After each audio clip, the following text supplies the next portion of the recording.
Hello everyone, today we've got a really fun and festive make planned for you all. We're going to be making a fabric Christmas wreath.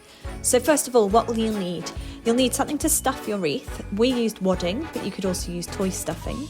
Then you're going to need 3 festive fabrics of your choice, some ribbon to create a bow and hang the wreath, and then scissors, a tape measure, and also some pins and a hand sewing needle just to finish it off.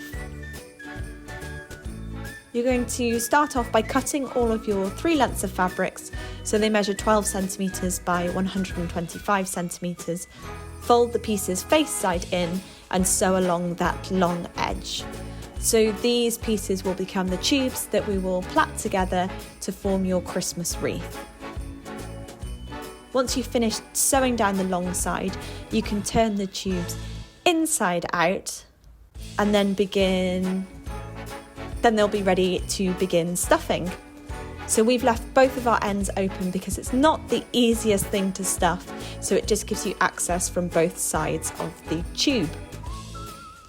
You can, just as I'm showing in this video, just stuff it in the ends, or we also found with the wadding, if you twisted it into a tube and popped a safety pin in the end, that it pulled up and through the tube quite well.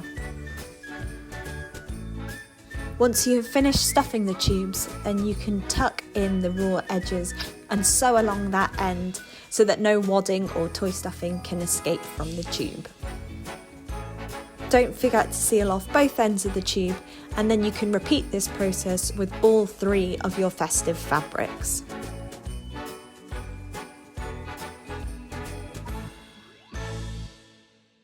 Once you have 3 fabric sausages like this, you're going to sew those together. Now we've sewn them by hand. Doesn't have to be the most tidy stitching because it's all going to be hidden, but just make sure that they're nice and secure so that you can begin plaiting your Christmas wreath. If you've really stuffed your sausages or your tubes, then it's going to be a bit of a fiddly job, but just keep persevering and you'll get there. Just make sure that they are securely attached.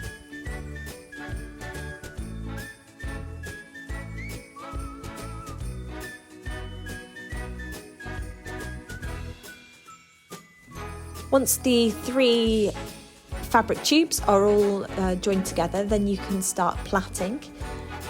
You need to keep the plait fairly consistent and also fairly tight so that you end up with a nice tidy wreath. But don't worry too much because you can adjust it once you've created your circular wreath shape. So once you finish the plait, just like with the other end, you just need to stitch the 3 pieces together to secure them in place so that the plait of the wreath doesn't come undone. You can then bring the 2 sewn ends of the wreath together and stitch those together to create your wreath or the circle of plaited fabric. Again, this can be a little bit fiddly, so take your time and just be careful when you're passing the needle through all those layers that you don't get your fingers.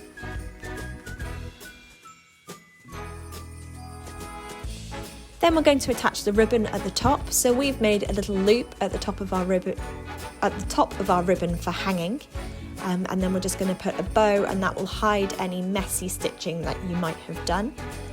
If you don't need a hanging position there, then don't worry about the loop. You can just add on the decorative bow. We've used this lovely Christmas tartan ribbon.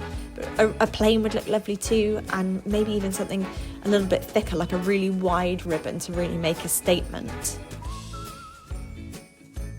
And that is it, your completed Christmas wreath.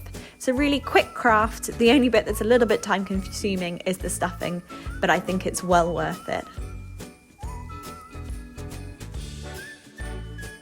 Thank you for watching everyone, and we hope you have a very Merry Christmas and a lovely festive period.